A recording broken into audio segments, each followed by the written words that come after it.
Chapter है gases, और इस गैसेस के चैप्टर में just as a preamble to start with, सबसे पहले हम let introduce some different physical states of matter which we have to deal in this chapter. Page 1 पे अगर आप देखें तो इसके आगाज़ में ही मुख्तलिफ जो फिज़िकल स्टेट्स हैं मैटर की, उनकी जो आपस में इंटर कन्वर्जन है, जैसे बोले हमने फेज़ ट्रांजिशन जो है, उससे मुतल्लिक इंट्रोडक्शन दिया गया। अब सॉलिड है, सॉलिड अगर लिक्विड में कन्वर्ट हो जाए तो इसको मेल्टिंग बोलते हैं, और इसका रिवर्स फ्रीजिंग है। लिक्विड गैस में कन्वर्ट हो तो ये वेपराइजेशन है इसका, अगर गैस वापस लिक्विड में आए तो इसे कंडेंसेशन बोलते हैं, और अगर गैस प्लाज्मा में कन्वर्ट हो तो ये आयनाइजेशन कहलाएगा, और प्लाज्मा जो है अगर वो वापस गैस में आ जाए तो ये रिकम्बिनेशन जो है वो कहलाएगा। तो ये जो चेंजेस हैं, इसी तरह से सॉलिड से गैस में डायरेक्ट चेंज हो सकते हैं, किया जा सकता है, और अगर इसे कहेंगे तो ये सब्लिमेशन कहलाएगा, और अगर गैस वापस डायरेक्टली सॉलिड में आएगी तो इसे डिपोजिशन कहेंगे। इसमें अगर सॉलिड से हम गैस की तरफ मूव करें लेफ़्ट से राइट की तरफ, तो जो मॉलिक्यूल्स की थर्मल एनर्जी है, जो काइनेटिक एनर्जी है, वो इंक्रीज़ करेगी। सिंपल एक रिलेशनशिप है कि जहाँ फोर्सेस ऑफ अट्रैक्शन वीक होंगी तो वहाँ एनर्जी जो है वो ज़्यादा हो जाएगी। तो सॉलिड में फोर्सेस ऑफ अट्रैक्शन ज़्यादा होती हैं, लिक्विड में वीकर हो जाती हैं, गैस में और कम या बिल्कुल ख़त्म हो जाती हैं। तो जैसे हम सॉलिड से आगे मूव करेंगे गैस की तरफ तो जो एनर्जी है वो ज़्यादा हो जाएगी, अट्रैक्शन जो है वो कम हो जाएंगी। एनर्जी को ही हम बोल सकते हैं कि एंथैल्पी भी जो सिस्टम की वो इंक्रीज़ कर सकती है। तो यहाँ एक और बात भी समझाई है इसी में कि जब लिक्विड से गैस में कन्वर्ट करते हैं तो एक टर्म यूज़ होती है वेपराइजेशन और एक टर्म यूज़ होती है एवेपोरेशन। दोनों में फ़र्क ये है कि वेपराइजेशन की टर्म हम यूज़ करते हैं एट बॉइलिंग पॉइंट, यानी बॉइलिंग पॉइंट पर the energy required to convert 1 mole of liquid into gaseous और वेपर स्टेट, जबकि एवेपोरेशन जो है that occurs at all temperature. इससे मुतल्लिक भी हमसे क्वेश्चन कर सकते हैं। सॉलिड से फिर इसी के इंट्रोडक्शन में वाटर को एग्जांपल के तौर पे लिया गया है, और वाटर का फ्रीजिंग टेम्परेचर भी बताया गया, 0 डिग्री सेल्सियस है, उसका बॉइलिंग टेम्परेचर भी बताया गया है, और लिक्विड से फिर वेपर और फिर गैस।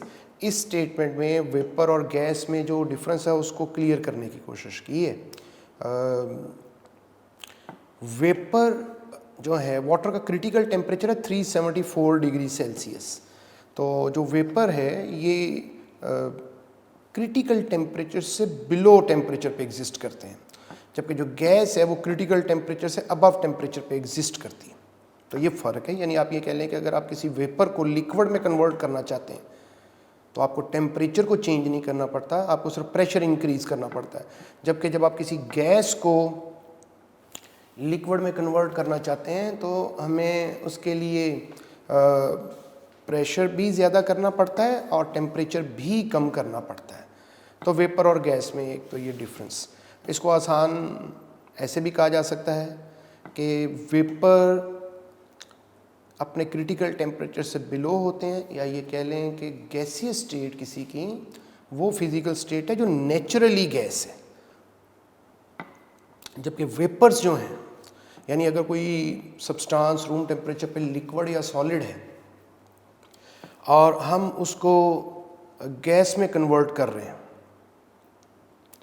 तो वो गैस नहीं वेपर कहलाएगा। मतलब आयोडीन है, वो सॉलिड है रूम टेम्परेचर पे, जब हम उसे हीट करके वो सब्लाइम हो सकता है, गैसियस स्टेट में जाता है तो उसे आयोडीन वेपर्स कहते हैं। गैस उसे बोलेंगे जो कि नेचर में गैसियस स्टेट में एग्जिस्ट कर रहा है। और अगर कोई जो है वो नेचर में लिक्विड या सॉलिड है, अगर कोई नेचर में लिक्विड या सॉलिड है तो फिर उसकी जो है अगर वो गैस में कन्वर्ट होगा तो वो गैस की बजाय वेपर कहलाएगा। तो ये कुछ बेसिक टर्म्स होगी। अभी गैस की पहचान ये है कि गैस जो है ना वो प्रेशर एग्जर्ट करती है। गैस की एक नेचुरल टेंडेंसी है कि वो प्रेशर एग्जर्ट करती है। गैस के मालिक्यूल जब किसी वेसल में होते हैं तो उसके मालिक्यूल वहाँ पे कोलाइड करते हैं, और जितनी ज़्यादा ज़ोर से वो कोलाइड करेंगे और जितनी ज़्यादा दफ़ा वो कोलाइड करेंगे उतना उनका प्रेशर जो है वो भी ज़्यादा होगा। तो गैस जो है वो प्रेशर एग्जर्ट करती है और गैस के प्रेशर को मेजर करने के लिए हम मुख्तलिफ़ इक्विपमेंट यूज़ करते हैं। उसमें बैरोमीटर है, उसमें मैनोमीटर है। तो आमतौर पे प्रेशर वगैरह मेजर करने के लिए बैरोमीटर वगैरह में मरकरी यूज़ करते हैं।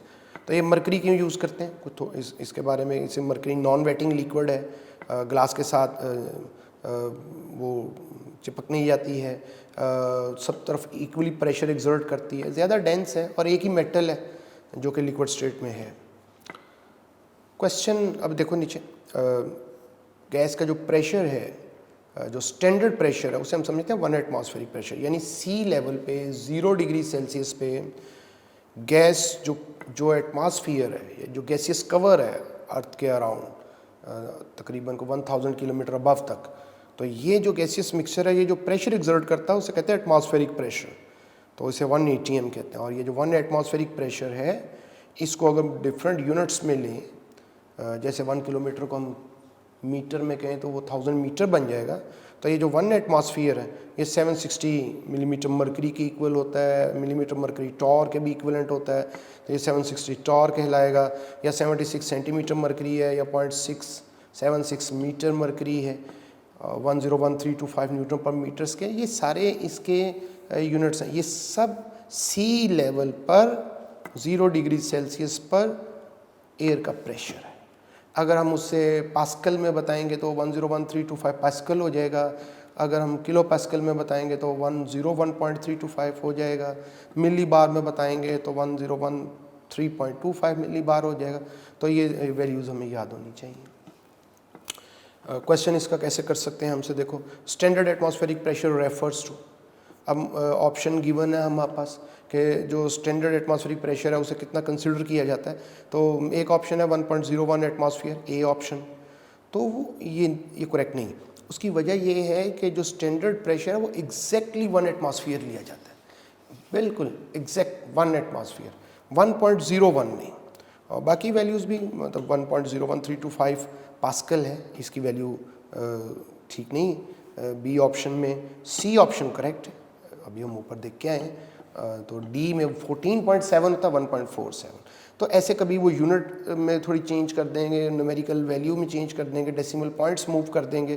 तो ये नॉलेज बेस्ड क्वेश्चन है। प्रेशर की वैल्यूज हमारे पास होंगी तो हम बता सकेंगे कि प्रेशर जो है वो एटमॉस्फेरिक प्रेशर कितना होता है। आइए अब गैस लॉज देखते हैं। गैस लॉज जो है ना, इनमें से 3 लॉज हैं गैस के जिनको हम फंडामेंटल लॉज कहते हैं।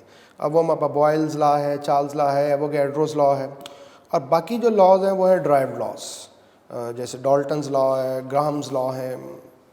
तो इसमें पहले अब बॉयल्स लॉ देख लेते हैं। बॉयल्स लॉ ये है कि volume of a given amount of gas is inversely proportional to the pressure of gas at constant temperature and constant number of moles. तो किसी गैस का वॉल्यूम 3 बातों से तब्दील होता है। एक तो गैस का वॉल्यूम जो है वो नंबर ऑफ मोल चेंज करने से चेंज हो जाता है, टेम्परेचर चेंज करने से चेंज हो जाता है, गैस का वॉल्यूम जो है वो प्रेशर चेंज करने से चेंज होता है। तो जब हम किसी गैस के वॉल्यूम का जो रिलेशनशिप है, जब किसी गैस के वॉल्यूम का रिलेशनशिप हम पढ़ते हैं प्रेशर के साथ, तो फिर हमें बाकी 2 बातें जो कि प्रेशर को चेंज कर सकती हैं उनको कांस्टेंट करना पड़ता है।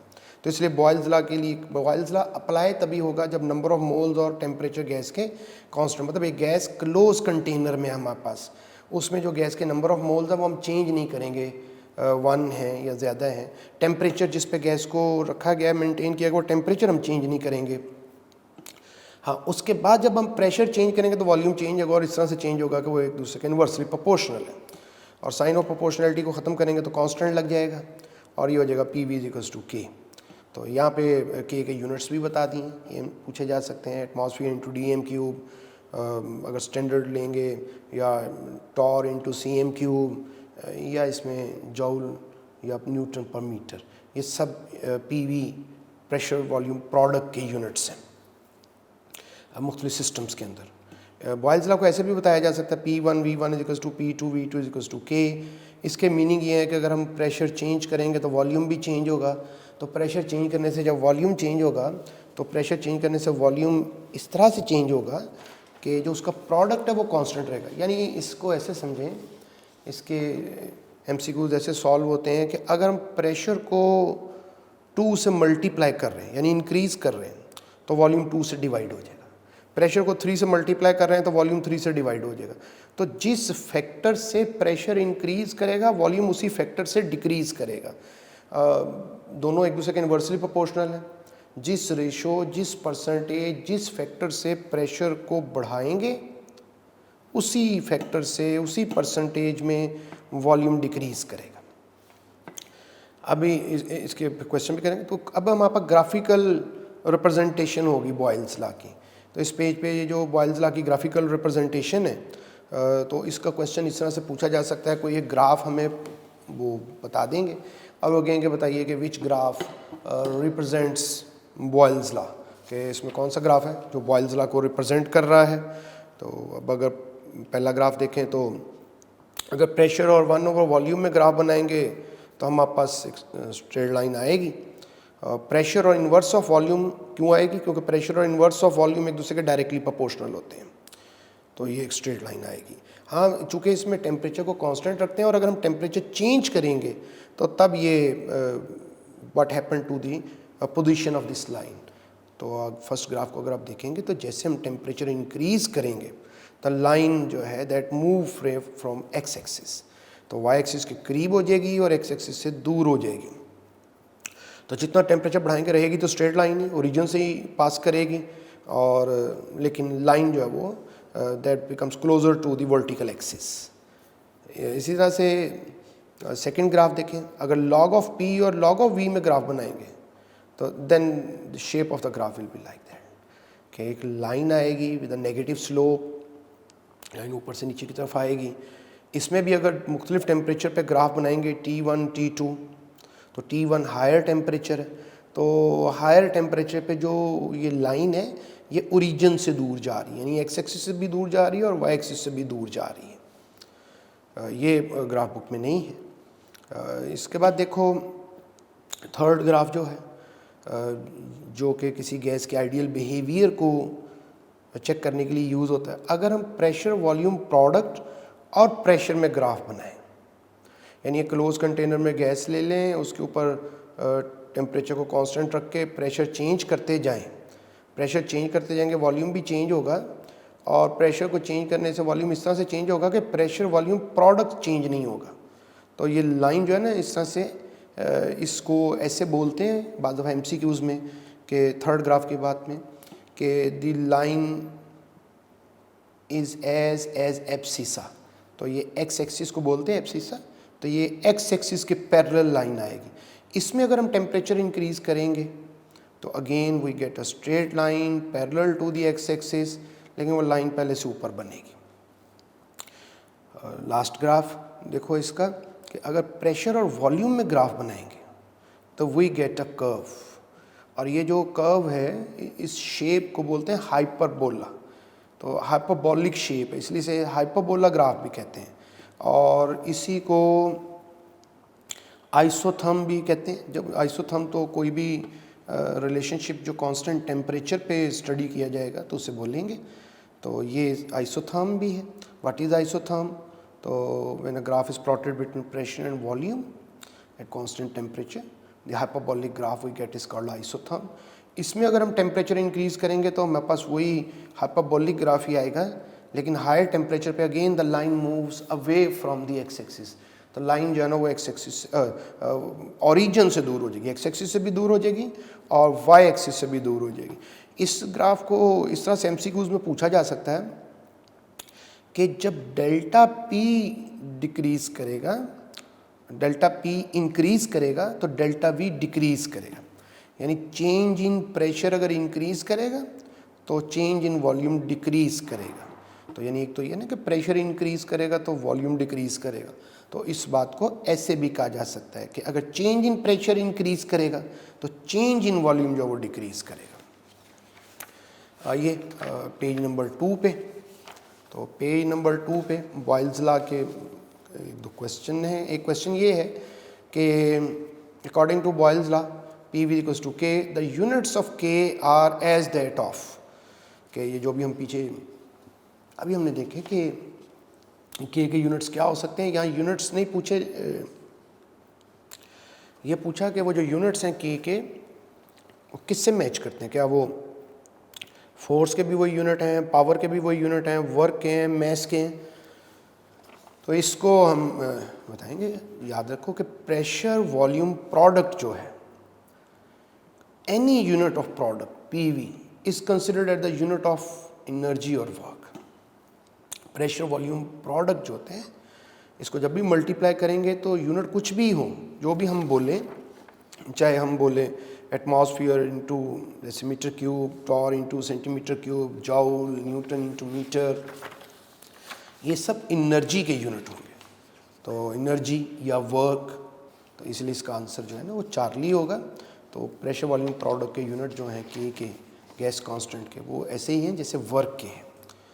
फिर क्वेश्चन है Boyle's law is applicable in, तो Boyle's law is applicable in isobaric process, isochoric process, isothermal process, adiabatic process. अभी इसके नीचे ही हिंट भी लिख दिया इसी पेज पे। आइसोबैरिक प्रोसेस बोलते हैं कांस्टेंट प्रेशर, कोई सिस्टम जो कांस्टेंट प्रेशर पे स्टडी किया जा रहा है। आइसोकोरिक कांस्टेंट वॉल्यूम को बोलते हैं, आइसोथर्मल कांस्टेंट टेम्परेचर के लिए बोलते हैं। तो इसमें जो है हमारे पास एडियाबैटिक प्रोसेस जो है, फिजिक्स में ऐसे सिस्टम को कहते हैं जिसमें हीट डज नॉट एंटर और लीव द सिस्टम, ऐसे प्रोसेस को कहते हैं एडियाबैटिक प्रोसेस।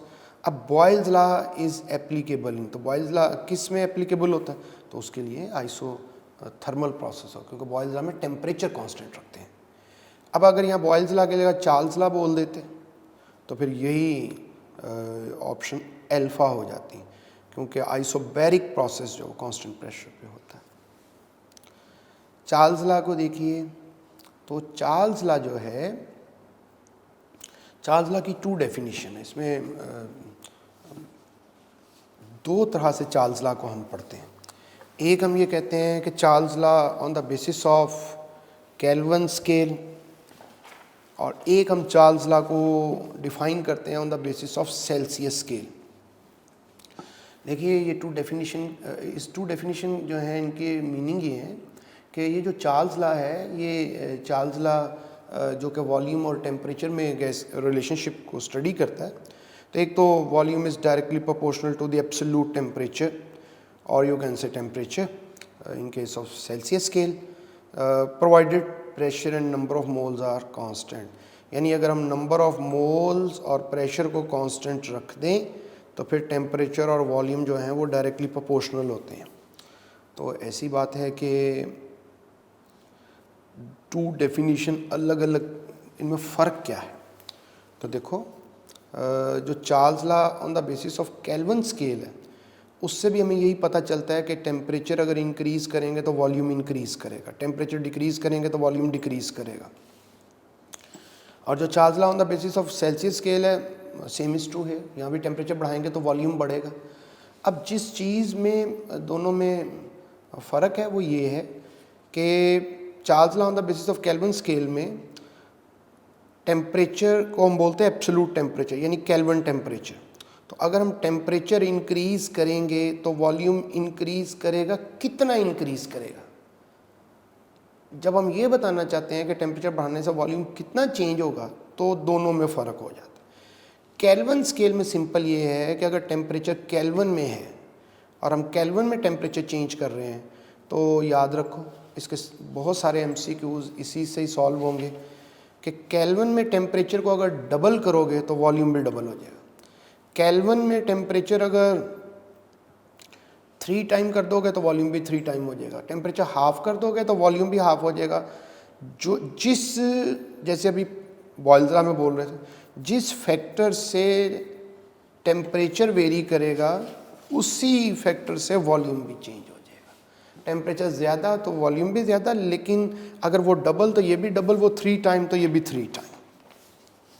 लेकिन सेल्सियस स्केल में कैसे, वहाँ टेम्परेचर बढ़ाने से वॉल्यूम बढ़ता तो है, लेकिन अगर आप सेल्सियस स्केल की इक्वेशन देखें तो VT = V0 + V0T/273 तो इसके मुताबिक सबसे पहले अगर आप सेल्सियस स्केल में देखना चाहते हैं कि टेम्परेचर चेंज करने से वॉल्यूम कैसे चेंज होता है, तो पहले तो 0 डिग्री सेल्सियस पे आपको गैस का वॉल्यूम मालूम होना चाहिए। 0 डिग्री सेल्सियस पे आपको गैस का वॉल्यूम, और वो 0 डिग्री सेल्सियस पे जो गैस का वॉल्यूम है उसे V0 कहते हैं। और फिर जो उस 0 डिग्री वाले गैस का वॉल्यूम है उसका 273 पार्ट हमें पता होना चाहिए, यानी उसे 273 से डिवाइड कर दें तो जो आंसर आता है वो हमें पता होना चाहिए। और यहाँ पे V0T वो टेम्परेचर है जिस पे हम मालूम करना चाहते हैं वॉल्यूम गैस का। तो इसमें हम ये करते हैं, इस इक्वेशन को VT = V0 + V0T / 273 इस तरह से यूज़ करते हैं कि जिस टेम्परेचर पे हम गैस का वॉल्यूम देखना चाहते हैं कितना चेंज हो गया, क्वांटिटेटिवली देखना चाहते हैं, इसलिए इस डेफिनेशन को बोलते हैं quantitative definition of Charles law. तो इसमें यह है कि पहले तो V0 की जगह पर हम लिखेंगे उसका जो 0 डिग्री सेल्सियस पे गैस का वॉल्यूम है।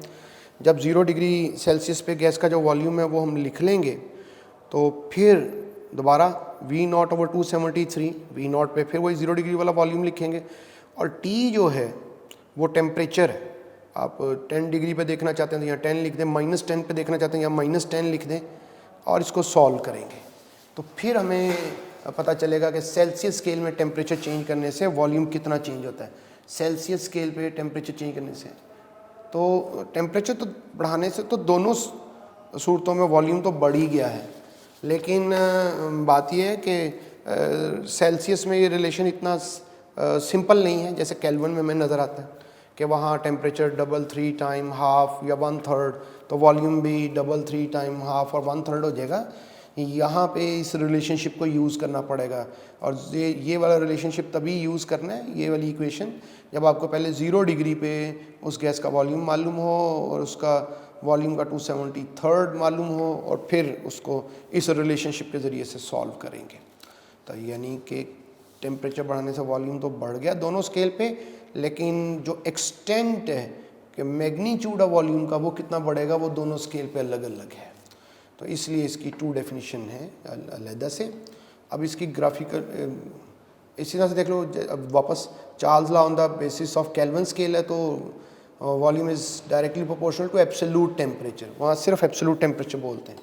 तो अगर साइन ऑफ प्रोपोर्शनलिटी लिखेंगे तो K आ जाएगा और V/T = K हो जाएगा। इसका मतलब है कि volume to temperature ratio constant है। इसके मीनिंग ये है कि अगर हम वॉल्यूम जो है टेम्परेचर अगर चेंज करेंगे तो वॉल्यूम चेंज होगा, लेकिन टेम्परेचर चेंज करने से वॉल्यूम इतना चेंज होगा कि ये रेशो का आंसर चेंज नहीं होगा। टेम्परेचर को 2 से मल्टीप्लाई कर दिया तो वॉल्यूम भी 2 से मल्टीप्लाई हो जाएगा, तो न्यूमिनेटर डिनोमिनेटर की जो आंसर है रेशो वो सेम रहेगी। इसी तरह से इसका जो K है उसके यूनिट्स क्या होंगे, वॉल्यूम और टेम्परेचर के जो यूनिट होंगे, तो ये डेसीमीटर क्यूब इंटू केल्विन या मीटर क्यूब इंटू केल्विन, और ये metre cube into kelvin per kelvin जो हैं ये SI यूनिट्स हैं। इसकी ग्राफिकल रिप्रेजेंटेशन देख लीजिए। इसकी ग्राफिकल रिप्रेजेंटेशन जो है, इस ग्राफिकल रिप्रेजेंटेशन में फर्स्ट ग्राफ जो है, तो इसमें ये थोड़ा ख्याल करना है कि अगर टेम्परेचर केल्विन में है तो ग्राफ कैसा होगा, अगर टेम्परेचर सेल्सियस स्केल में है तो फिर उस ग्राफ की जो शेप है वो किस तरह से होगी। तो अगर पहला ग्राफ है, अगर टेम्परेचर केल्विन में लेंगे और फिर वॉल्यूम और टेम्परेचर में ग्राफ बनाएंगे तो we get a straight line, क्योंकि डायरेक्टली प्रोपोर्शनल है, लेकिन फिर लाइन ओरिजिन से शुरू होगी 0 केल्विन से, तो 0 केल्विन से। लेकिन अगर हम एक्स एक्सिस पे टेम्परेचर सेल्सियस स्केल में ले लेते हैं, सेल्सियस स्केल में, तो फिर लाइन ओरिजिन से शुरू नहीं होगी, 0 डिग्री पे नहीं शुरू होगी, फिर लाइन जो है वो सेकेंड क्वाड्रेंट में मैच करेगी, -273.16 पे जाके टच करेगी, और ये वो टेम्परेचर है -273.16 डिग्री सेल्सियस, जिस टेम्परेचर पे जाके किसी गैस का वॉल्यूम 0 हो जाना चाहिए, होता नहीं है। क्यों? क्योंकि कोई गैस इस टेम्परेचर पे नहीं पहुंचती है, यानी इस टेम्परेचर से पहले गैस या तो लिक्विड में चेंज हो जाती है या सॉलिड में चेंज हो जाती है।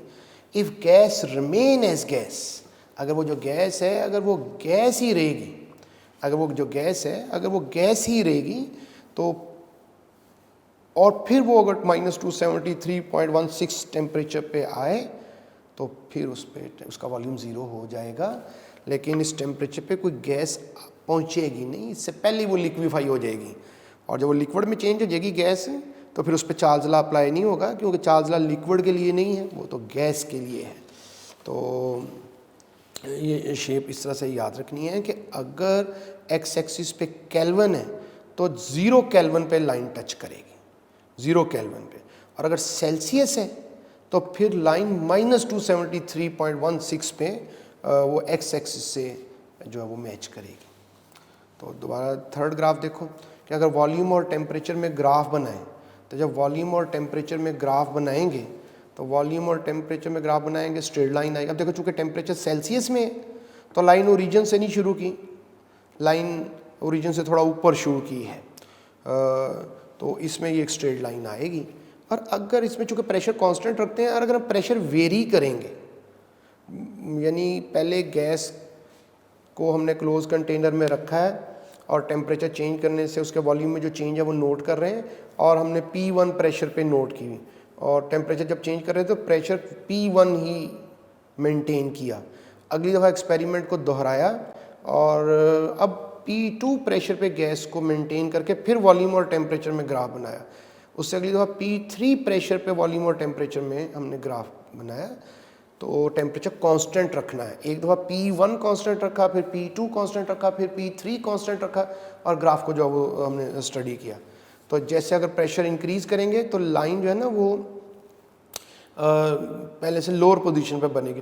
अगर प्रेशर बढ़ाएंगे तो वो वर्टिकल एक्सिस पे लाइन पहले से ऊपर बनेगी। इस तरह से फोर्थ ग्राफ देखें, अगर वॉल्यूम और टेम्परेचर में ग्राफ बनाए एब्सोल्यूट टेम्परेचर में और केल्विन में ले तो वो ठीक है, 0 केल्विन से शुरू हो रहा है, ओरिजिन से शुरू हो रहा है जो हमारा ग्राफ है। और इसमें भी अगर प्रेशर इंक्रीज करेंगे तो लाइन जो है वो वर्टिकल एक्सिस के करीब हो जाएगी।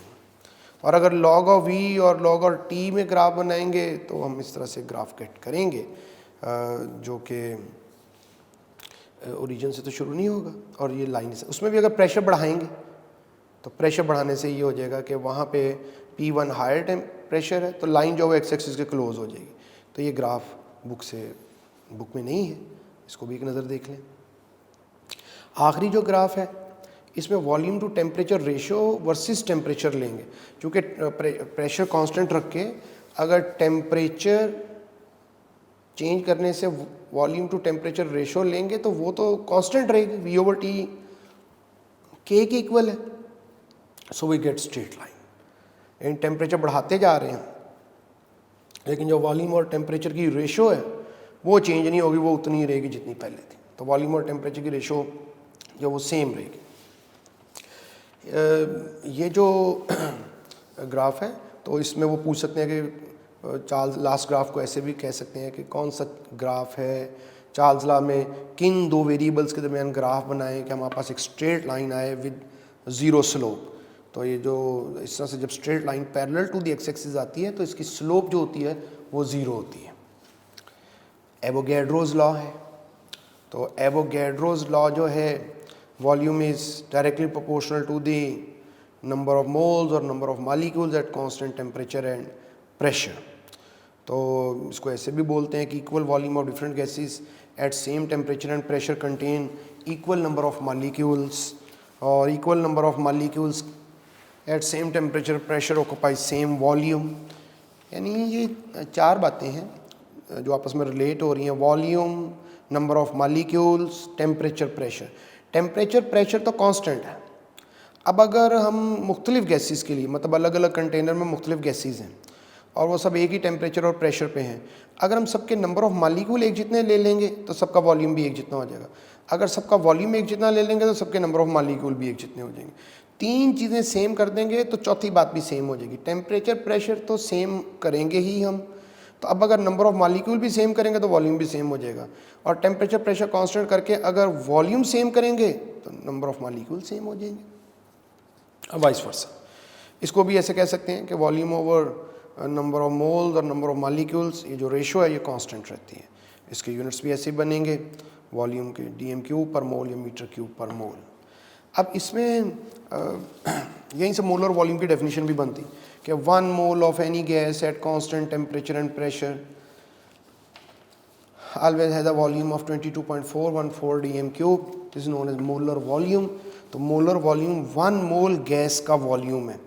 कोई भी गैस हो, अगर वो स्टैंडर्ड टेम्परेचर और प्रेशर पे है तो तब उसके 1 मोल का वॉल्यूम हमेशा 22.414 डीएम क्यूब होगा।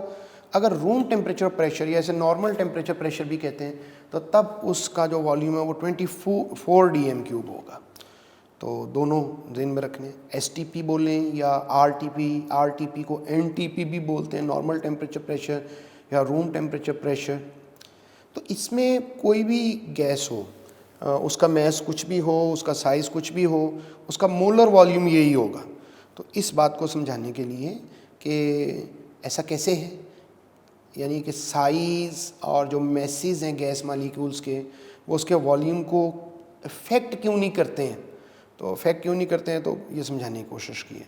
तो इस तरह से इफ़ेक्ट नहीं करते हैं कि आप देखें हाइड्रोजन, ऑक्सीजन, कार्बन डाइऑक्साइड और सल्फर डाइऑक्साइड है, ये 4 गैसेस लिए हैं, सबके मोलर मैसेज डिफरेंट हैं, और अगर सबका 1 मोल है और सबके साइज़ भी डिफरेंट हैं।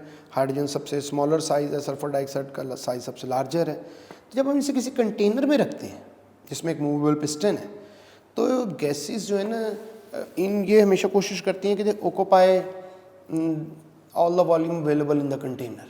पूरे कंटेनर में ये स्प्रेड कर जाती हैं।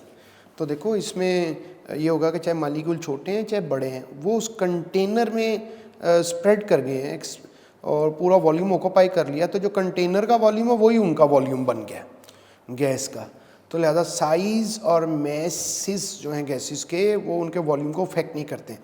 हाँ, ये है कि मालिक्यूल्स के दरमियान जो डिस्टेंस है उस पर तो फ़र्क पड़ेगा। यानी सल्फ़र डाइऑक्साइड जब कंटेनर में होगा तो सल्फ़र डाइऑक्साइड के मालिक्यूल्स की आपस में जो डिस्टेंस है और जो हाइड्रोजन के मालिक्यूल्स का आपस में डिस्टेंस है वो तो फ़र्क होगा। हाइड्रोजन के मालिक्यूल में डिस्टेंस ज़्यादा और सल्फ़र डाइऑक्साइड में कम है। लेकिन जब हम कहेंगे वॉल्यूम ऑक्यूपाइड, यानी दोनों गैसेस जो हैं या कोई भी गैस जो उसने जो वॉल्यूम ऑक्यूपाई की है वो सेम होगा 22.414 डीएम क्यूब। तो ये मोलर वॉल्यूम जो है, ये इससे बहुत से एमसीक्यू सॉल्व होते हैं। पेज 3 पे देखिए, तो पेज 3 पर यही इसको फिर बता दिया कि जो साइज़ हैं और जो मैस हैं गैस वॉल्यूम के, गैस मालिक्यूल्स के, वो उनके वॉल्यूम को अफेक्ट नहीं करते हैं। तो मैस पे कौन अफेक्ट करता है मैस को, तो बताया डिफ्यूजन और अफ्यूजन होते हैं जो मैस से अफेक्ट होते हैं। तो ये वॉल्यूम इसका जो है कंटेनर में वो अफेक्ट नहीं होता। जनरल गैस इक्वेशन है, जनरल गैस इक्वेशन जो Boyle's law, Charles law, Avogadro's law, इन सब लॉज को कंबाइन करते हैं तो ये जनरल गैस इक्वेशन हमारे पास बन जाती है। जनरल गैस इक्वेशन की डिफरेंट फॉर्म्स हैं। P V equals to N R T, इसको P is equal C R T, N over V करेंगे तो N over V number of moles पर यूनिट वॉल्यूम, इसे कंसनट्रेशन बोलते हैं, C mean concentration. P M is equals to D R T, P one V one over T one, P two V two over T two, और D is equals to P M over R T. और अगर N number of moles हैं उनकी जगह लिखते हैं P V is equals to number of moles हो गए, mass over molar mass R T. इस तरह से मोलर मैस फाइंड करना है तो M over P V into R T. तो ये डिफरेंट फॉर्म्स हैं जनरल गैस इक्वेशन की जो न्यूमेरिकल्स को सॉल्व करते हुए यूज़ होती हैं। इसमें जो आर है ये यूनिवर्सल गैस कांस्टेंट कहलाता है। इस इक्वेशन को आइडियल गैस इक्वेशन कहते हैं, यूनिवर्सल गैस इक्वेशन कहते हैं, जनरल गैस इक्वेशन कहते हैं। चूँकि कोई भी गैस जो गैस लॉज को ओबे करे तो वो आइडियल गैस कहलाती है। और ये जो 3 लॉज हैं ये फंडामेंटल लॉज हैं, और जो इन फंडामेंटल लॉज को ओबे करे तो आइडियल है। आर की वैल्यू कैसे फाइंड करते हैं, ये नेचर ऑफ आर बता दिया कि आर जो है वो पी वी ओवर टी 3 बातों पर डिपेंड करता है। प्रेशर क्या है, वॉल्यूम क्या है, टेम्परेचर क्या है। तो मतलब अगर आप नंबर ऑफ मोल 1 कंसीडर कर लें तो एन की वैल्यू 1 हो जाएगी, इसलिए एन लिखेंगे नहीं। तो ये हमारे पास फिर प्रेशर, वॉल्यूम और टेम्परेचर पे डिपेंड करता है। और ये आर की वैल्यू असल में रिप्रेजेंट करती है वर्क पर टेम्परेचर। इसका मतलब है कि इसके मीनिंग ये हैं कि आर रिप्रेजेंट्स वर्क डन पर डिग्री पर मोल। कि अगर 1 मोल गैस है हमारे पास और हम उसका टेम्परेचर 1 डिग्री इंक्रीज़ करना चाहते हैं, वो 273 केल्विन टेम्परेचर पे है और हम उसका 1 केल्विन टेम्परेचर इंक्रीज़ करना चाहते हैं, तो कितनी एनर्जी हमें प्रोवाइड करनी पड़ेगी, कितना वर्क करना पड़ेगा ताकि उसका टेम्परेचर 1 केल्विन इंक्रीज़ कर जाए। तो आर की फ़िज़िकल इंटरप्रिटेशन ये है, इसकी तशरीह है कि यानी आर की जो वैल्यू है वो हमें उससे किस बात का पता चलता है, उससे हमें इस बात का पता चलता है कि आर एक तो कांस्टेंट है, तो ये किसी गैस पे डिपेंड नहीं करता, गैस जो भी हो, क्योंकि ये बॉयल्स, चार्ल्स और एवोगैड्रोस लॉ को कंबाइन करके लॉ बना है, तो उसी में आर जो है वो मौजूद है कांस्टेंट। और ये बॉयल्स, चार्ल्स और एवोगैड्रोस लॉज जो होते हैं ये तमाम गैसेस के लिए सेम होते हैं, ये तमाम गैसेस के लिए इनकी वैल्यूज़ जो हैं वो सेम है। तो अब ये जो आर जो है इसकी रिप्रेजेंट्स वर्क डन पर डिग्री पर मोल। इससे हमें ये पता चलता है कि कितना वर्क करना पड़ेगा, कितनी एनर्जी देनी पड़ेगी अगर 1 डिग्री टेम्परेचर बढ़ाना है 1 मोल गैस के लिए। तो अब इसकी प्रेशर और वॉल्यूम और टेम्परेचर के डिफरेंट यूनिट्स हो सकते हैं। टेम्परेचर तो हमेशा केल्विन में ही लेते हैं, प्रेशर और वॉल्यूम के डिफरेंट यूनिट हो सकते हैं, एसआई में, एसटीपी में, तो इसलिए आर की डिफरेंट वैल्यूज़ हैं। तो ये टेबल है, इसमें आर की डिफरेंट वैल्यूज़ गिवन है और 0.082 into atmosphere into DM cube पर मोल पर केल्विन, ये डिफरेंट वैल्यूज़ हैं आर की, ये हमें याद भी करनी है। इसमें 1-2 वैल्यूज़ हैं सिर्फ जो बुक में नहीं है, बाकी सब बुक वाली वैल्यूज़ हैं, इलेक्ट्रॉन वोल्ट वाली नहीं है। तो ये वैल्यूज़ हमें याद करनी है और इसमें से किसी भी वैल्यू के फिर कि मीनिंग ये है कि जैसे ये R equals to first value 0.082, तो इसका मीनिंग ये है कि अगर हमारे पास 1 मोल गैस है और वो 1 एटमॉस्फेरिक प्रेशर पे है और हम जो है STP पे है और हम उसका टेम्परेचर 1 केल्विन इंक्रीज़ करना चाहते हैं, तो 0.082 atmosphere into DM cube energy provide करनी पड़ेगी। पेज 4 पे आओ। पेज 4 पे हमारे पास Dalton's law of partial pressure. Dalton's law of partial pressure gaseous mixture को डील करता है कि अगर बहुत सारी गैसेस जो हैं डिफरेंट वो मौजूद हैं किसी एक मिक्सचर की फॉर्म में, किसी एक कंटेनर में, किसी वेसल में, तो उनका जो टोटल प्रेशर है ये लॉ उसको डिस्क्राइब जो है वो करता है। तो फिर ये है कि डेफिनेशन इसकी सिंपल है, total pressure exerted by a mixture of gases is the sum of the pressures that the individual gases would exert if they were to occupy the same volume alone। यानी कि किसी container में suppose करो 1, 2, 3 different gases हैं, एक gas को 1 कह लो, एक को 2 कह लो, एक को 3 कह लो, तो अगर हम उन सारी गैसेस का टोटल प्रेशर देखना चाहते हैं कितना है, तो जो टोटल प्रेशर है वो उन सब के पार्शियल प्रेशर के सम के इक्वल है, वो उन सब के पार्शियल प्रेशर के सम। पार्शियल प्रेशर क्या, यानी उसी कंटेनर में वो गैस अगर अकेली मौजूद होती ये बाकी गैसेस के साथ, तो जितना प्रेशर वो अकेले लगा रही है वो बाकी गैसेस, मतलब गैस 1 जो है गैस 2 और 3 की प्रेजेंस में जितना प्रेशर लगा रही है ये उतना ही है जितना अगर वो गैस 1 अलोन अकेली मौजूद होती उसी कंटेनर में, उसी वॉल्यूम, उसी टेम्परेचर पे, तो तब भी वो उतना ही प्रेशर लगाती है। यानी गैस मॉलिक्यूल्स जो हैं वो एक दूसरे की प्रेजेंस से उनका प्रेशर अफेक्ट नहीं हो रहा है, तो ये गैसेस अलग अलग जितना प्रेशर एक्सर्ट करती उन्हीं कंडीशंस में अगर वो किसी कंटेनर में मौजूद हैं तो तब भी उतना ही प्रेशर लगाएंगे। लिहाजा टोटल प्रेशर उन सब के जो है वो अलग अलग प्रेशर, जिसको पार्शियल प्रेशर कहते हैं, the pressure of an individual gas in a mixture of gases is called partial pressure, उनके सम के इक्वल होगा। तो ये इसमें प्रोवाइडेड ये है, कंडीशन ये है कि टेम्परेचर और वॉल्यूम कांस्टेंट होगा। इसमें जो इक्वेशंस यूज़ होती हैं परसेंटेज गैस की अगर मालूम करनी है मिक्सचर में, तो उसका तरीका ये है कि partial pressure over total pressure multiply by 100। तो टोटल प्रेशर में मालूम हो, उस गैस का जो प्रेशर है वो मालूम हो, 100 से मल्टीप्लाई कर लें।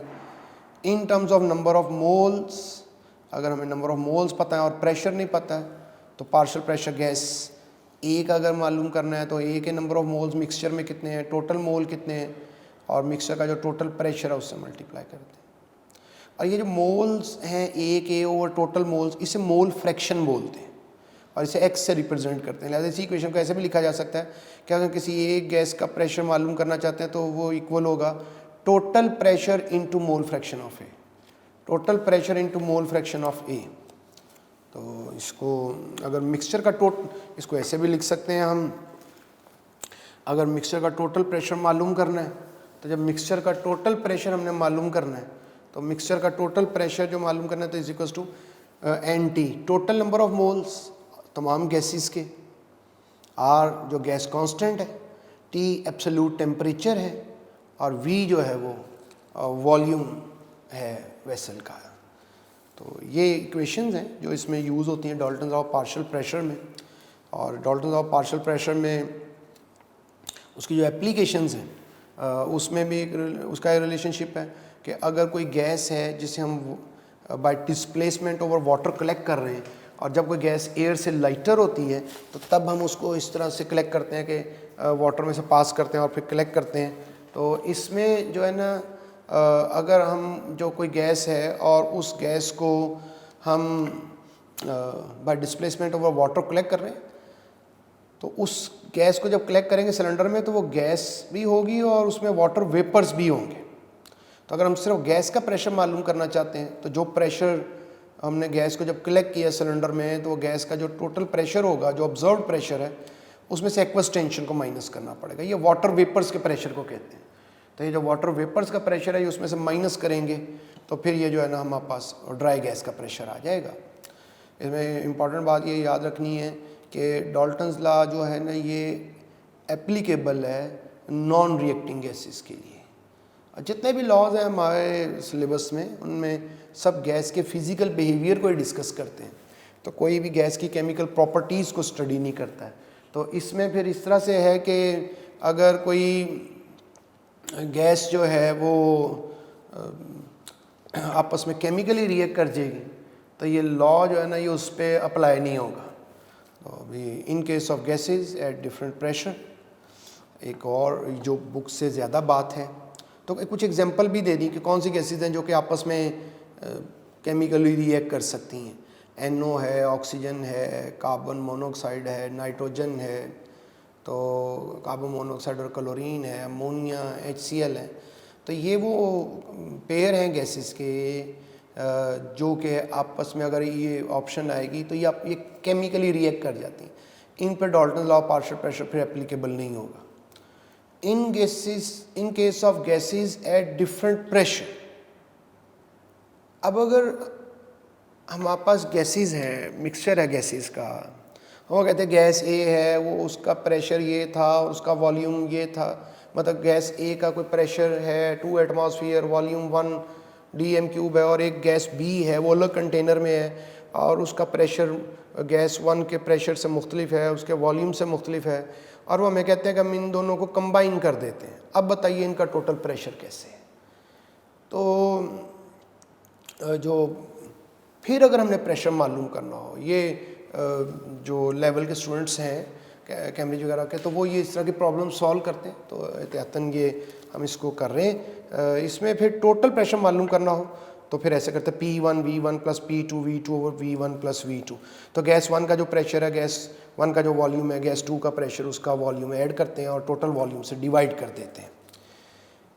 Grams law of diffusion and diffusion, तो इसमें हम टू डिफरेंट गैसेस जो हैं उनके रेट ऑफ डिफ्यूजन और रेट ऑफ एफ्यूजन जो है उसमें रिलेशनशिप देखते हैं कि अगर सेम कंडीशंस हैं, सेम टेम्परेचर है और सेम प्रेशर है तो फिर टू डिफरेंट गैसेस का रेट ऑफ डिफ्यूजन क्या होता है। तो पहली लाइन में तो ये बताया कि रेट ऑफ डिफ्यूजन के मीनिंग क्या है। तो वॉल्यूम ऑफ गैस डिफ्यूज्ड और रिफ्यूज्ड पर यूनिट टाइम, एक ख़ास टाइम के अंदर। यूनिट टाइम का मतलब है कि आप 1 सेकंड ले लें, 1 मिनट ले लें, एक सेलेक्ट कर लें, एक पर यूनिट टाइम। तो उस टाइम के अंदर किसी गैस का वॉल्यूम कितना डिफ्यूज़ होता है या फ्यूज़ होता है, इसे रेट ऑफ डिफ्यूजन और एफ्यूजन कहते हैं। तो अब इसके देखो पहला रिलेशन है R1 over R2 is equals to in rate of diffusion of two different gases 1 and 2 is equals to V1 T2 V2 T1 is equals to square root D1 over D2 और M2 over M1 square root। ये relationship है जो हमारी book में मौजूद है और जो हम मोस्टली इसी से यूज टू हैं। ये तब है जब दोनों गैसेस सिमिलर कंडीशंस में हों और फिर हम उनका रेट ऑफ डिफ्यूजन और डिफ्यूजन जो वो देख रहे हों।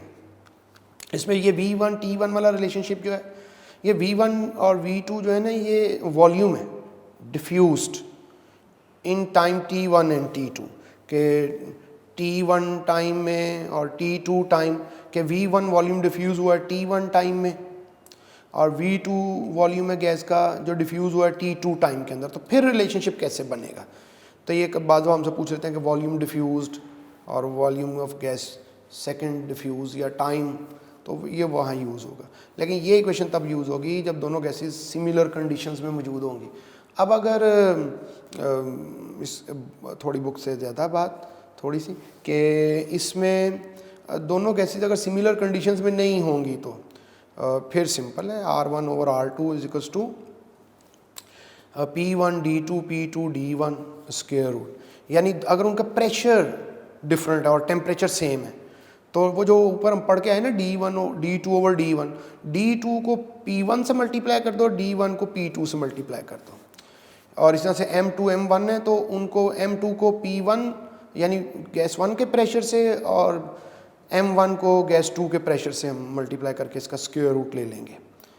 और इसी तरह से ये थोड़ा पता होना चाहिए हमें, आमतौर पे इसके MCQs मतलब चांसेस कम होते हैं, लेकिन अगर वो डिफरेंट प्रेशर हो तो कैसे करेंगे। और फिर इसी तरह से अगर वो गैसेस मौजूद हैं जिनका जो कि सेम प्रेशर पे है लेकिन टेम्परेचर डिफरेंट हो जाए, 3 रिलेशनशिप हो गए ना। पहला सबसे रिलेशनशिप है जब टेम्परेचर प्रेशर सब सेम है, जो हम बुक में पढ़ते हैं। दूसरा रिलेशनशिप हो गया कि जब प्रेशर डिफरेंट है और टेम्परेचर सेम है। थर्ड रिलेशनशिप है कि जब टेम्परेचर डिफरेंट है और प्रेशर सेम है। तो फिर वही D2 को T1 से और D1 को T2 से, और अगर मोलर मैसेज है M2 ओवर M1 तो उन्हें T1 T2 से मल्टीप्लाई करते हैं। तो इससे फिर हम कैलकुलेट कर पाएंगे अगर डिफरेंट कंडीशन है। पेज 5 पे आइए। पेज 5 पे जो है वो कन्वर्जन फैक्टर यानी जो स्केल्स ऑफ थर्मोमीट्री हैं, टेम्परेचर हैं, तो कैसे टेम्परेचर एक स्केल से दूसरे स्केल में चेंज करते हैं। तो पहला है कि अगर फ़ारेनहाइट से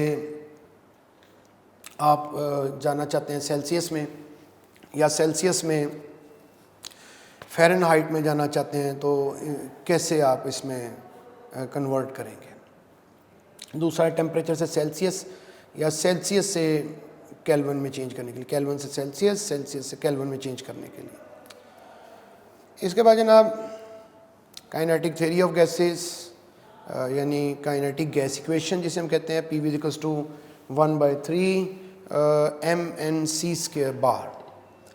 तो इसमें जो काइनेटिक थ्योरी ऑफ गैसेस है इसके 2 फॉल्टी असम्पशंस हैं। पहला ये है कि इसमें गैस के मालिक्यूल्स में कोई फोर्स ऑफ अट्रैक्शन नहीं होती, कोई फोर्स ऑफ रिपल्शन नहीं होती। और दूसरा ये है कि जो मोलर वॉल्यूम है गैस मालिक्यूल्स का वो निग्लिजिबल है as compare to the volume of the gas. और अब इसी इक्वेशन से आगे काइनेटिक एनर्जी जो गैस की है उसके लिए रिलेशनशिप 3/2 RT ओवर Na बनता है। और इसको R को Na से डिवाइड करें तो ये कांस्टेंट बनता है, उसे कहते हैं बोल्ट्जमैन कांस्टेंट। लिहाजा इस इक्वेशन को ऐसे भी लिखा जा सकता है 3/2 kT। तो ये इक्वेशन है जिसे जो कि काइनेटिक गैस इक्वेशन से ड्राइव हुई हैं और इससे न्यूमेरिकल्स या MCQ सॉल्व होते हैं। गैसेस जो हैं जब वो मूव करती हैं तो उनकी जो वेलोसिटी गैस की वेसल में होती है वो मुख्तलिफ तरह से बताई जा सकती है।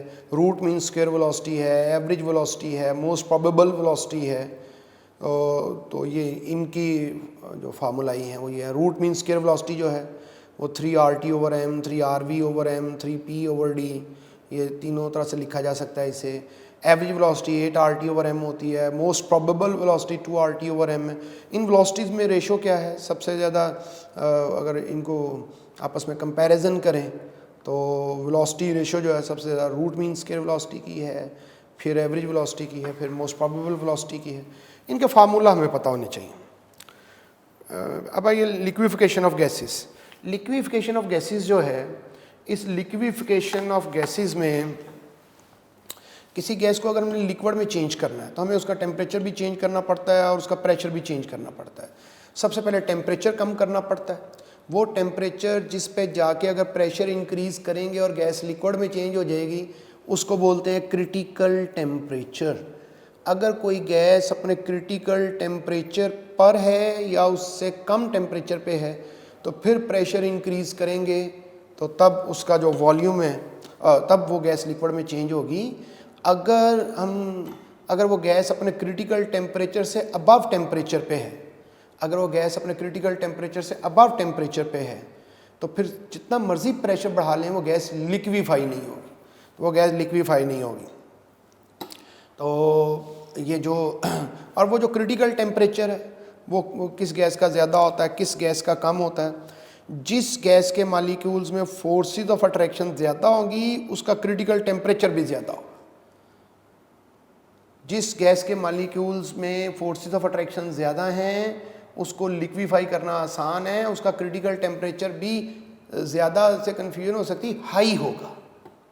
यानी 10, 20, 30 डिग्री सेल्सियस को कंपेयर करें तो जिस गैस के मालिक्यूल्स में फोर्सेस ऑफ अट्रैक्शन कंपैरेटिवली ज़्यादा हैं उसका टेम्परेचर 30, क्रिटिकल टेम्परेचर 30 होगा कंपैरेटिवली। अगर एग्जांपल से बात करें तो जितनी ज़्यादा फोर्सेस ऑफ अट्रैक्शन उतना क्रिटिकल टेम्परेचर भी हाई। और ये फोर्सेस ऑफ अट्रैक्शन जो है वो फिर डिपेंड करती हैं साइज़ पे मालिक्यूल की, कि फोर्सेस ऑफ अट्रैक्शन कौन सी हैं, हाइड्रोजन बॉन्डिंग, डाइपोल डाइपोल या लंडन डिस्पर्शन, शेप पे मालिक्यूल की। गैस को लिक्विफाई करना हो तो उसके मेथड हैं, फैराडेज मेथड है, इसमें फ्रीजिंग मिक्सचर यूज़ करते हैं, लिंड्स मेथड है, सडन एक्सपेंशन यूज़ करते हैं, हमारी बुक में इसी को एक्सप्लेन किया गया है। क्लाउड्स मेथड है, सडन एक्सपेंशन भी करते हैं, कुछ वर्क भी करते हैं। ये जो हमारी बुक में लिखा हुआ है कि हाइड्रोजन और हीलियम जो कि उनमें बहुत वीक फोर्सेस हैं और उन वीक फोर्सेस की वजह से हम उनको जो है वो लिंड्स मेथड से, जिसमें जॉल थॉम्सन इफेक्ट यूज़ करते हैं, sudden expansion of gases cause cooling, तो उसके ज़रिए से लिक्विफाई करते हैं तमाम गैसेस को। हाइड्रोजन और हीलियम वहाँ पे नहीं होती हैं क्योंकि हाइड्रोजन और हीलियम का क्रिटिकल टेम्परेचर बहुत लो है, क्योंकि हाइड्रोजन और हीलियम जो हैं ये गैसेस जो हैं ये बहुत वीक फोर्सेस ऑफ अट्रैक्शन है, इनमें नॉन पोलर हैं, साइज स्मॉलर है, तो इसके लिए इनको क्लाउड्स मेथड से करते हैं, क्लाउड्स मेथड से। अब लिक्विफिकेशन आसान किसी की कैसे होती है वो भी बताया कि जिसके मालिक्यूल्स में फोर्सेस ऑफ अट्रैक्शन ज़्यादा हैं गैस के मालिक्यूल्स में तो उसकी लिक्विफिकेशन भी आसान है। और एक ऑर्डर दे दिया है गैसेस का फोर्सेस ऑफ अट्रैक्शन के हवाले से। इन गैसेस में क्लोरीन जो है उसकी फोर्सेस ऑफ अट्रैक्शन सबसे ज़्यादा है, हालांकि नॉन पोलर है तो अमोनिया से भी ज़्यादा हो गई है, उसकी वजह कि इसका साइज़ बहुत ज़्यादा है, इसकी पोलराइजेबिलिटी बहुत ज़्यादा है, तो फोर्सेस ऑफ अट्रैक्शन जो हैं वो ज़्यादा या कम होंगी। ये डिपेंड करता है कि वो जो गैसेस हैं वो पोलर हैं या नॉन पोलर है। पोलर मालिक्यूल में ज़्यादा अट्रैक्शन होती है नॉन पोलर से, और नॉन पोलर को आपस में कंपेयर करें तो उनमें जिसका साइज़ ज़्यादा होता है उसमें अट्रैक्शन ज़्यादा होती है। तो ये एक ऑर्डर है ताकि हम आसानी से बता सकें कौन ईजीली लिक्विफाई होती हैं कौन नहीं। बुक में इनकी वैल्यूज़ गिवन है, आपने सिर्फ ऑर्डर याद रखना। पेज 6 पे आ जाएं तो वैन डर वाल्स इक्वेशन है। वैन डर वाल इक्वेशन जो है, इस वैन डर वाल इक्वेशन के अंदर जो कि रियल गैसेस के लिए है, गैस के आइडियल बिहेवियर को चेक करने के लिए, तो आइडियल गैस उसे कहते हैं, आइडियल बिहेवियर ये होता है कि गैस जो है वो गैस लॉज को ओबे करे at all conditions of temperature and pressure. तो टेम्परेचर प्रेशर की कोई भी कंडीशंस हो वो गैस लॉज को ओबे करे। तो इसके लिए ये PV/nRT का रिलेशनशिप यूज़ किया जाता है, और अगर PV/nRT की रेशो ली जाए तो इसे कंप्रेसिबिलिटी फैक्टर बोलते हैं। और किसी भी आइडियल गैस के लिए, किसी भी आइडियल गैस के लिए हमेशा कंप्रेसिबिलिटी फैक्टर की वैल्यू किसी भी कंडीशन में यूनिटी होती, 1 होती। और यहीं से हम अंदाज़ा कर लेते हैं कि अगर कोई गैस हमारे पास है, सपोज करें किसी क्लोज कंटेनर में, और उस गैस पे हम प्रेशर वेरी करते हैं, उससे उसका वॉल्यूम भी वेरी करेगा, वो नोट कर लेते हैं। गैस का टेम्परेचर कांस्टेंट रखते हैं, गैस के नंबर ऑफ मोल्स कांस्टेंट रखते हैं। तो जब टेम्परेचर भी कांस्टेंट रखेंगे, नंबर ऑफ मोल्स भी कांस्टेंट रखेंगे, तो आप देखें कि जो डिनोमिनेटर है वो चेंज नहीं होगा, डिनोमिनेटर चेंज नहीं होगा। और यानी ये PV/nRT, टेम्परेचर गैस का कांस्टेंट है, नंबर ऑफ मोल कांस्टेंट है, R भी कांस्टेंट है, डिनोमिनेटर चेंज नहीं होगा। अब न्यूमिनेटर में PV प्रोडक्ट है, और बॉयल्स लॉ में हमने पढ़ा था कि अगर प्रेशर बढ़ाएंगे तो वॉल्यूम इतना कम होगा कि प्रेशर वॉल्यूम प्रोडक्ट पे फ़र्क नहीं पड़ेगा, लिहाजा न्यूमिनेटर भी चेंज नहीं होना चाहिए। और एक आइडियल गैस के लिए इसकी वैल्यू 1 रहनी चाहिए, क्योंकि जब न्यूमिनेटर और डिनोमिनेटर जो है वो सेम रहेंगे तो आंसर 1 आएगा। तो अब अगर 1 नहीं आए तो क्या होता है? बाद सूत्रों में कंप्रेसिबिलिटी फैक्टर का आंसर 1 से ग्रेटर होता है, बाद दफ़ा 1 से लेस होता है। 1 से जब ग्रेटर होता है तो ये तब होता है जब gas less compressible then expected, यानी गैस पे प्रेशर बढ़ाया है तो जितना हम एक्सपेक्ट कर रहे थे उससे वॉल्यूम कम तो हुआ, उतना कम नहीं हुआ, लिहाजा इसका आंसर जो है वो 1 से ग्रेटर हो जाता है। और ये तब होता है जब गैस के मालिक्यूल्स पे प्रेशर बढ़ाएं और उनमें रिपल्सिव फोर्सेस ऑपरेटिव हो जाती हैं, और इसको पॉजिटिव डेविएशन बोलते हैं। और अगर गैस के मालिक्यूल्स पे हम प्रेशर इंक्रीज़ करें और जो कंप्रेसिबिलिटी फैक्टर का आंसर है वो 1 से लेस हो जाए, तो ये तब होता है जब हम उसको प्रेशर इंक्रीज़ करते हैं तो जो वॉल्यूम है जितना हम एक्सपेक्ट कर रहे हैं उससे ज़्यादा कम हो जाता है।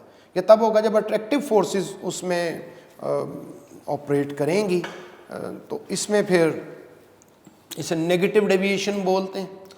तो कंडीशंस क्या हैं डेविएशन की? हाई प्रेशर और लो टेम्परेचर, यानी जहाँ पे गैस के मालिक्यूल्स में फोर्सेस ऑफ अट्रैक्शन स्टार्ट हो जाएंगी ना, वहाँ पे गैस मालिक्यूल्स नॉन आइडियल हो जाएंगे। और आइडियल गैस वही है जब तक उसमें फोर्सेस ऑफ अट्रैक्शन नहीं है। तो हाई प्रेशर और लो टेम्परेचर पे उनमें फोर्सेस ऑफ अट्रैक्शन डोमिनेट करने लगती हैं, इसलिए वो नॉन आइडियल हो जाती हैं। नॉन आइडियल होने की रीज़न वही है कि उसका वॉल्यूम नेग्लिजिबल नहीं होता, गैस का मोलर वॉल्यूम वॉल्यूम ऑक्युपाइड के मुकाबले में, यानी मालिक्यूल्स को करीब लाएं, एक दूसरे को टच करना शुरू कर दें या जितना करीब आ सकते उतना करीब ले आएँ, तो तब जो उसका वॉल्यूम है वो वॉल्यूम अगर हम कंपेयर करें उस वॉल्यूम से जो गैस के मालिक्यूल्स आमतौर पे ऑक्युपाई करते हैं, जब एक दूसरे से 300 टाइम्स दूर होते हैं तो करीब आने पे उनका वॉल्यूम इतना कम होता है कि हम उसे निग्लिजिबल कंसिडर कर सकते हैं। तो एक तो ये गलत अजम्पशन है काइनेटिक मॉलिक्यूलर थ्योरी की, कम होता है वॉल्यूम गैस मॉलिक्यूल्स का करीब आने पे, इतना कम नहीं होता कि नज़रअंदाज कर सकें। और दूसरा ये कि इंटरमॉलिक्यूलर फोर्सेस डोमिनेट करती हैं। काइनेटिक मॉलिक्यूलर थ्योरी तो ये कहती थी कि गैस मॉलिक्यूल्स में इंटरमॉलिक्यूलर फोर्सेस होती ही नहीं है। करेक्शन कैसे होगी? करेक्शन ऐसे होगी कि जब हम इक्वेशन यूज़ करते हैं PV = nRT, तो वैन डर वाल कहते हैं कि वहाँ जो V है ना, वो V क्या मीनिंग है? V फ्री, यानी volume available to the gas, कि वो गैस को कंटेनर में कितना वॉल्यूम अवेलेबल है मूव करने के लिए। तो वैन डर वाल कहते हैं कि जो कंटेनर का वॉल्यूम है उसमें से ये B माइनस करना पड़े। B क्या है? यानी गैस को जितना करीब ला सकते हैं लिक्विड में चेंज किए बगैर, 1 मोल गैस है, जितना करीब ला सकते हैं प्रेशर ज़्यादा करके, उस वक्त जो वॉल्यूम उसका होगा वो B कहलाएगा, उसे कहते हैं एक्सक्लूडेड वॉल्यूम। तो अगर 1 मोल है तो सिर्फ B माइनस करेंगे, और अगर 1 मोल के अलावा कुछ और मोल है तो वो N पे लिख देंगे। तो ये करेक्शन होगी। वैन डर वाल ये कहते हैं कि कंटेनर का वॉल्यूम जिसमें गैस है वो नोट करें, उसमें से ये B माइनस कर दें। ये B हर गैस के लिए अलग अलग है, यानी गैस के मालिक्यूल अगर बड़े साइज़ के हैं तो करीब आने पे ज़्यादा वॉल्यूम होगा, गैस के मालिक्यूल छोटे हैं तो करीब आने पे उनका वॉल्यूम कम होगा। तो ये B उसमें से माइनस कर दीजिए, फिर जो वॉल्यूम बचेगा वो अवेलेबल है कंटेनर के अंदर गैस को मूव करने के लिए। और इसी तरह से करेक्शन दूसरी प्रेशर में है। गैस जब किसी कंटेनर में होती है तो वो प्रेशर एक्सर्ट करती है, तो गैस मालिक्यूल जब फोर्सेस ऑफ अट्रैक्शन, क्योंकि काइनेटिक मॉलिक्यूलर थ्योरी तो ये कंसीडर करती है कि गैस मालिक्यूल्स में फोर्सेस ऑफ अट्रैक्शन नहीं होती, लेकिन एक्चुअली तो फोर्सेस ऑफ अट्रैक्शन होती हैं, और उन फोर्सेस ऑफ अट्रैक्शन के नतीजे में जो प्रेशर है गैस का डिक्रीज़ कर जाता है। यानी गैस मालिक्यूल्स उतना प्रेशर एक्सर्ट नहीं कर पाते, क्योंकि जब मालिक्यूल उसे आपस में अट्रैक्ट करेंगे तो the force with which they collide with the wall of container वो कम हो जाएगी। तो यहाँ पे वैन डर वाल हमें बताते हैं कि अगर आपने मालूम करना है कि वो प्रेशर में जो डिक्रीज़ होती है जिसे P डैश कहते हैं, तो उसका फार्मूला क्या है? AN²/V²। और जो अगर हमने उस गैस का प्रेशर मालूम करना आइडियल प्रेशर, तो आइडियल प्रेशर में वो प्रेशर जो हम ऑब्जर्व कर रहे हैं, जो नोट कर रहे हैं कंटेनर में गैस का प्रेशर, उसमें अगर हम ये प्रेशर ऐड करेंगे जो डिक्रीज़ हो गया था फोर्सेस ऑफ अट्रैक्शन के नतीजे में, तो फिर ये आइडियल प्रेशर बनेगा। तो वैन डर वाल इक्वेशन जो है वो फिर रियल गैसेस के लिए हमारे पास डेवलप हो जाएगी। इसमें A और B के यूनिट्स हैं, ये यूनिट्स हमसे वो पूछ सकते हैं MCQs में। SI यूनिट्स और नॉन SI यूनिट्स हमें पता होने चाहिए। इसमें ए क्या रिप्रेजेंट करता है, जो वैन डर वाल कांस्टेंट है, फोर्स ऑफ अट्रैक्शन को रिप्रेजेंट करता है, और बी जो है वो साइज़ ऑफ गैस मालिक्यूल को रिप्रेजेंट करता है। और जितने गैस मालिक्यूल ज़्यादा साइज़ के होंगे बी ज़्यादा होगा, फोर्स ऑफ अट्रैक्शन ज़्यादा होगी तो ए ज़्यादा होगा। और फाइनली देखें इसमें जो क्रिटिकल वॉल्यूम है, क्रिटिकल टेम्परेचर है, क्रिटिकल प्रेशर है, इनके ए और बी के साथ क्या यूनिट्स जो वैन डर वाल कांस्टेंट्स, इनके साथ क्या रिलेशनशिप है।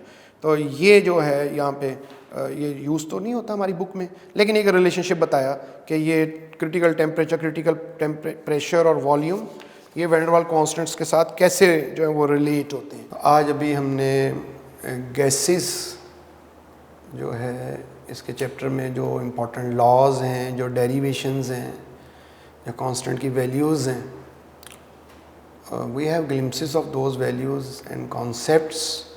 नेक्स्ट लेक्चर में हम ये देखेंगे कि इस गैसेस से रिलेटेड प्रॉब्लम्स को कैसे सॉल्व किया जाता है।